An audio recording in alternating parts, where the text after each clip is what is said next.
I want us to consider something about the Cancer Jupiter transit.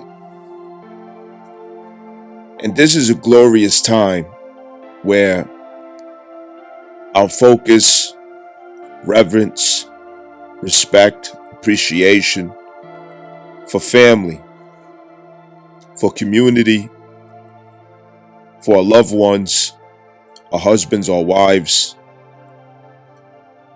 our position as fathers and mothers.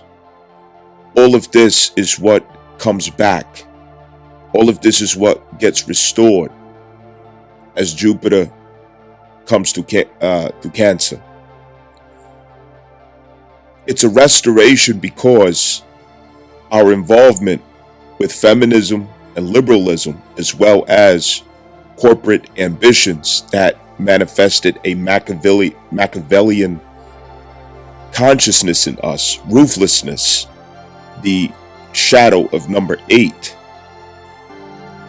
We've gotten far away from our responsibility and reverence to the family unit and to the sacred unions of marriage, husband, wife, father, mother. We participated and we allowed ourselves to lose that frequency. And the restoration of it, it doesn't necessarily mean,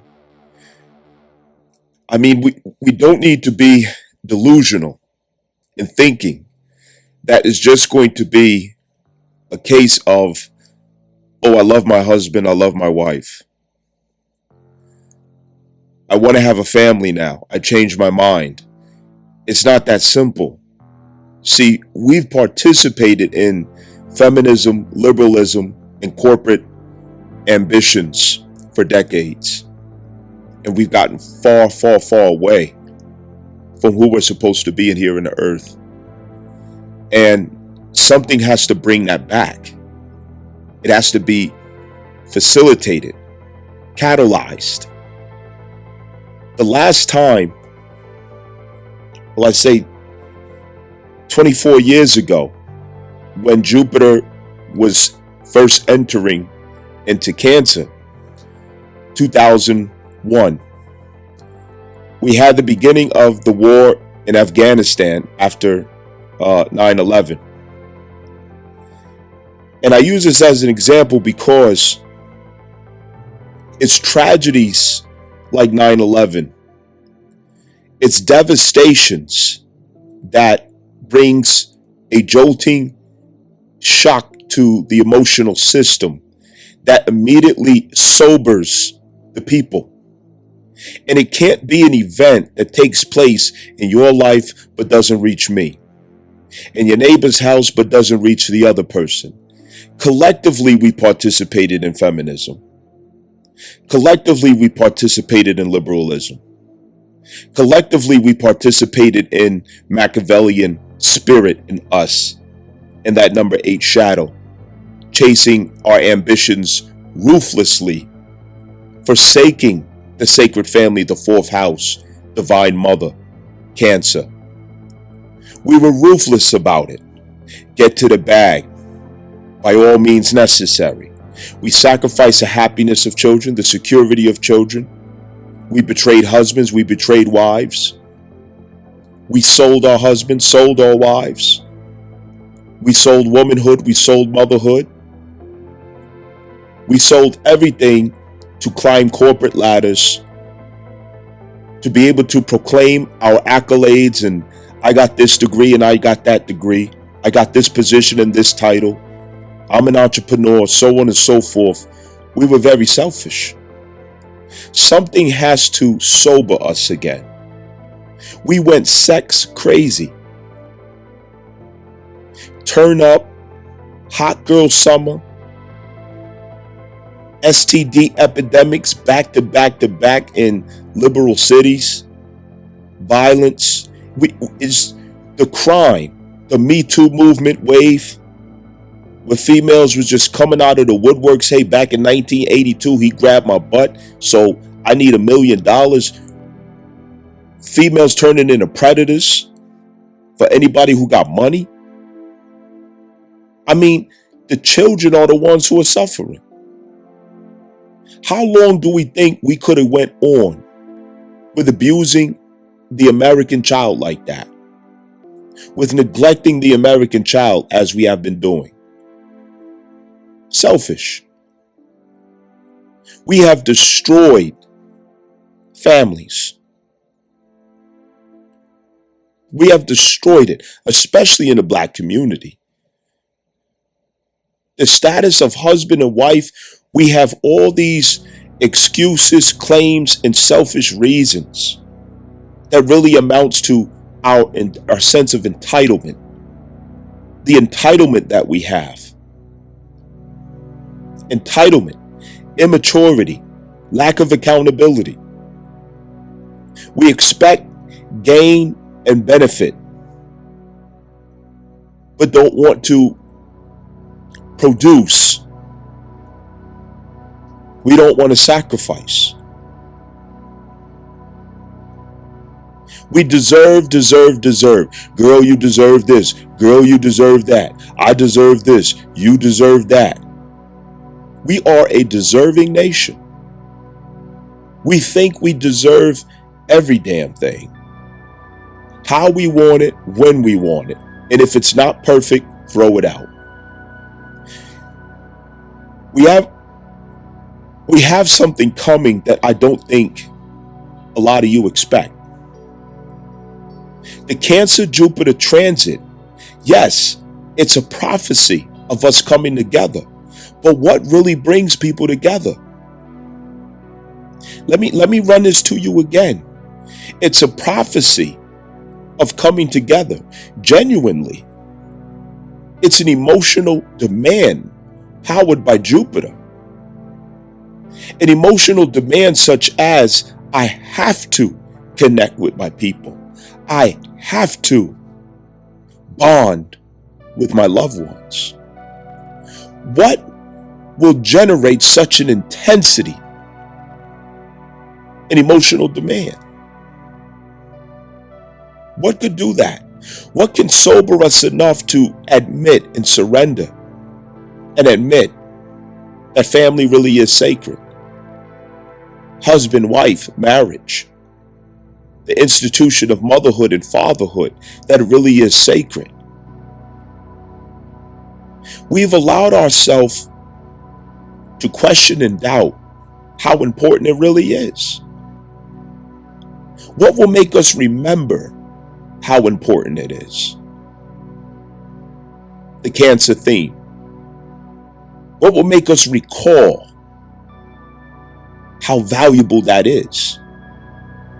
Something has to take place to cause us to realize this. Because 9 out of 10 of us, we don't give a damn. You can hear, oh, the Cancer Jupiter transit, yeah, coming back together, whatever, but you still in your own zone. You don't care. It's events like 9/11. Unfortunately, it takes catastrophes like that for us to realize what is really important in life. Cancer is where life begins. It represents the umbilical cord. That's the deepest connection. The placenta. The connection of the baby to the living mother. It represents the breast that nurtures the weak and defenseless body to full strength and capacity. It is the first motion of the body to draw nutrients, blood, and strength towards its own life. How do we allow feminism and liberalism to corrupt our minds about our roles that we have to play in society? American females have gotten to a place, and yes, it's not all, okay?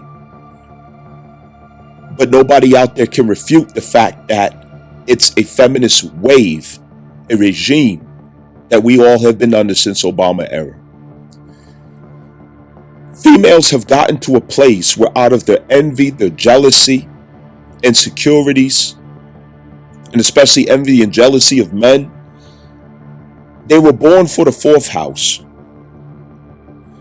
But due to their lack of education about their self, the indoctrination of feminism and liberalism, the college campuses and universities that brainwashed them into a liberal mind state, they pursued the 10th house instead of the fourth house. They abandoned the fourth house.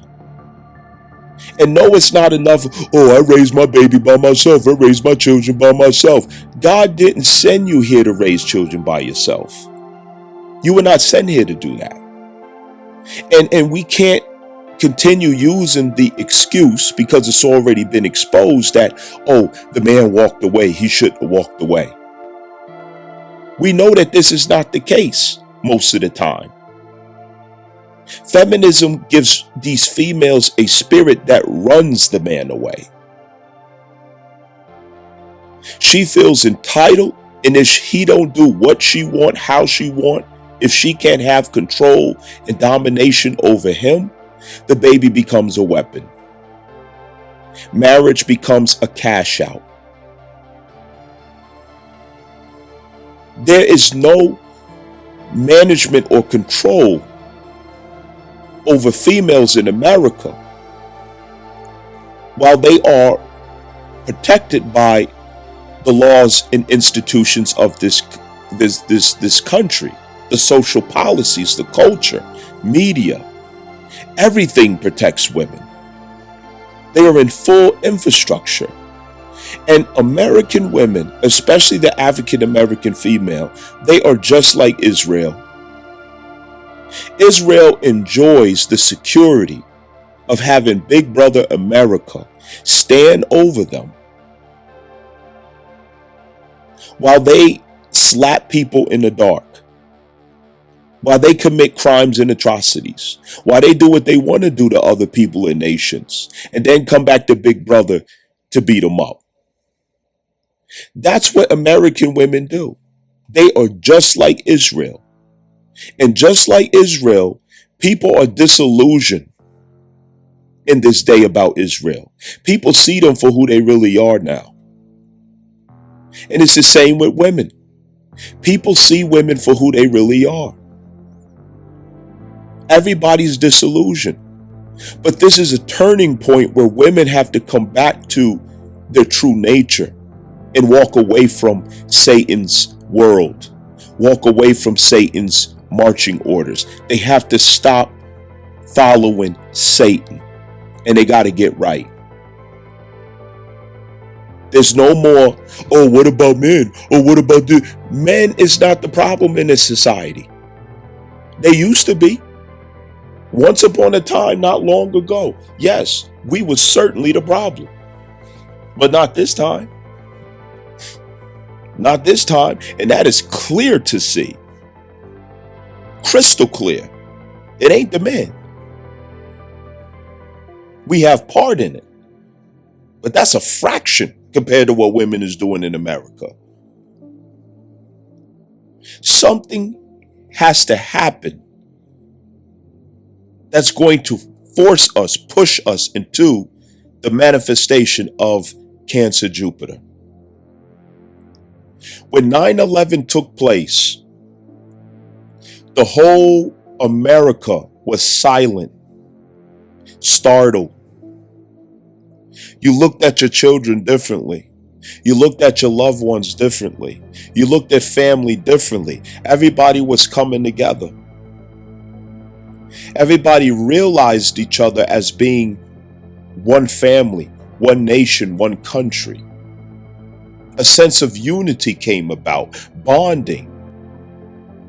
People became sober about life, sober about themselves, especially across New York, New Jersey, Philly, where it was close to, home, the tragedy.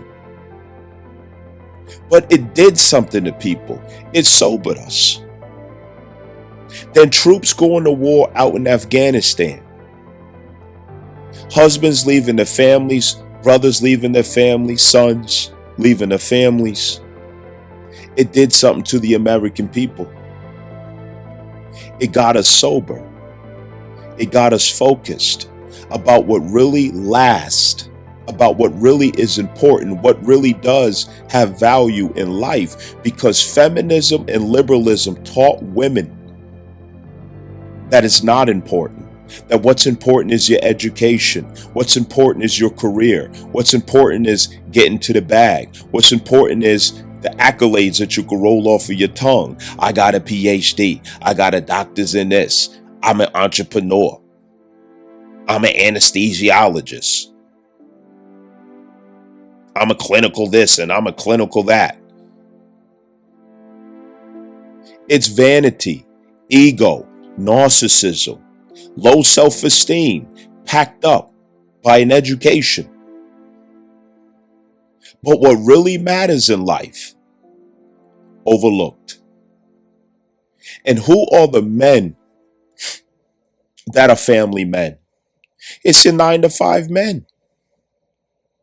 Not the filthy rich, six-figured people who females lust and salivate at the mouth for. Those aren't the family men.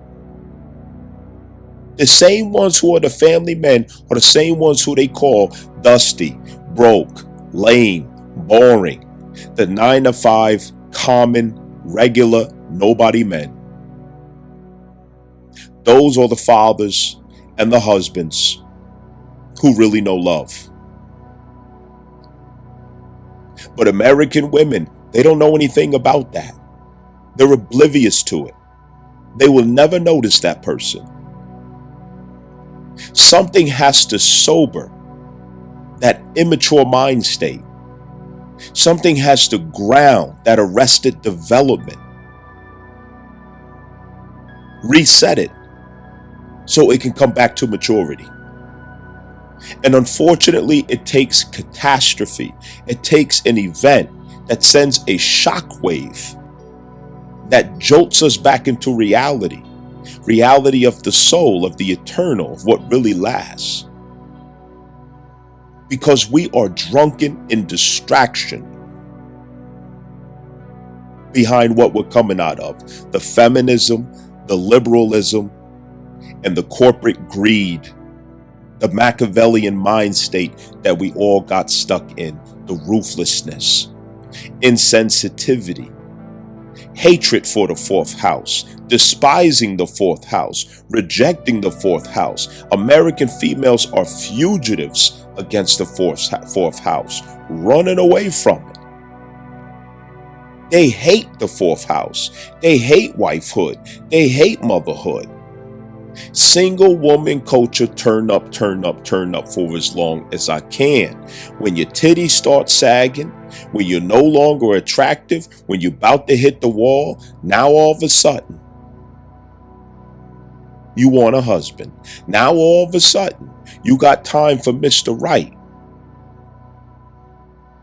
But as long as your titties are perky, as long as you got a fat ass and a pretty face, you can't hear shit. You can't hear shit but Pookie, Ray, street niggas, rich niggas, or whatever else. That's all you got time for is to play. Play your life away.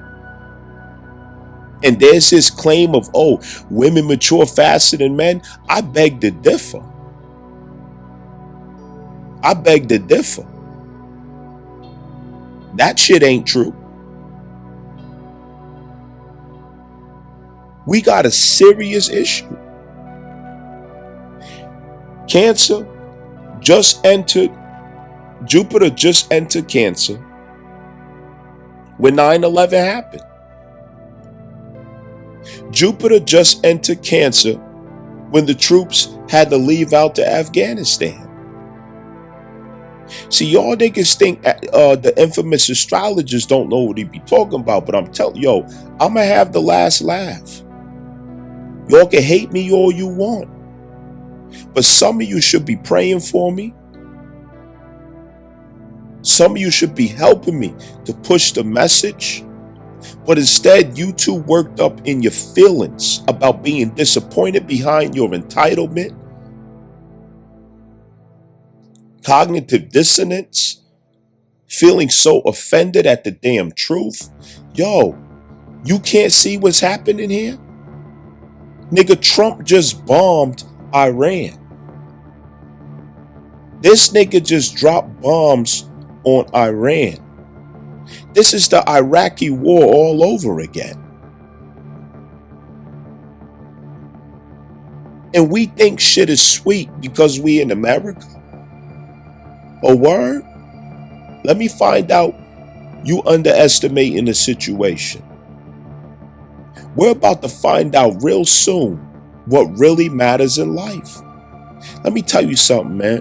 When I was younger, in my 20s, I was in my 20s. I was in a lot of violent situations, you know what I'm saying, growing up, street shit, right? I'm not claiming to be a street nigga, but I was in a lot of street shit, okay? Me and my brothers got in this situation one day, and, you know, things got violent with a rival crew. Anyway, it led up to a little shootout. The rival crew, you know, shot at us in our direction. We dove into the car, spin off. You know what I'm saying? They ended up shooting their own mans in the event anyway, whatever. But long story short, whenever I was in a situation like that, you know what I'm saying, with shootouts, violence, all the other stuff, the day after, it's like peace descends down on you. And anybody out there that been in combat, I know you could testify to this too. It's something about near misses. When you nearly lose your life, it's like peace comes upon you where nothing matters except for what really does matter. It gives you clarity. It gives you peace. I don't know. It's a miracle. It's miraculous. It's mysterious. I can't explain it. But when you got bullets flying past you, when you could have lost your life, when you get jumped or something like that, violence. I had a lot of violent situations. I was close calls. You know what I'm saying? I've been through a lot. And every time I've been through something like that, the next day, it's like peace would come over me, a clarity that I just can't explain. It sobers you and it makes you see life different. And you start to notice what really matters and what doesn't, what's lasting and what's temporal. It does something to your spirit. And that's just an insight that I was reminded of within myself as I was looking at this Cancer Jupiter transit. It's the sweetest, most calming, peaceful feeling after you almost lost your life. You know what I mean? Rather somebody shot at you, you got jumped, you was in a scary situation when you going down, you know what I'm saying, you the wrong place, the wrong time, anything could have popped off, and you fought this nigga and they homeboys was reaching for something. You know, when you get out of a situation, peace just comes over. I just can't explain it. And this is, you know, my thoughts are going all over the place. You know what I mean? I got Mercury going through my 12th house right now. You know what I'm saying? So I'm not the best communicator right now. But what I'm saying is, people, collectively, we betrayed the American children. We betrayed the family unit. We betrayed marriage. We all participated in betraying it. And to get back there, it's not going to be so easy as, oh, okay, I'm going to do the right thing now. No. Something outside of us has to take place to make sure that we get there, to make sure that we do it. And that might mean that we're going to have to see some catastrophes that shocks us from the gut, cancer from the gut, that shocks us from the gut, that brings us into a sober state. Because our women, the American women, they are not sober. They are drunk in power. They are drunk with freedom. They are drunk with liberty. They are drunk with status. They are drunk with attention. They are drunk with validation. They don't see or realize what really matters in life. They are totally blind. The men are immature too, raised by these same drunken females. They got issues too. The childishness, the immaturity, the weakness in the men. We have the weakest generation of men ever. Like America's, it's like easy times or good times made soft men. Hard times made strong men. And we're going through that formula. We're about to be helped in a way that we might not expect. Something's going to bring us together. Something's going to unite us. Something's going to heal us. And everything isn't going to be sweet. I'm telling you that right now. You know what I mean? Iran just got bombed by America. And I can't say what will be, but I do know what it's going to take for us to start taking things serious that really need to be taken serious, because we don't. In this country, we fucking around. We're immature. And we have to catch up. We got to catch up. That's all I can explain, B. You heard? If you get it, you get it. If you don't, you know what I mean? I don't know what will.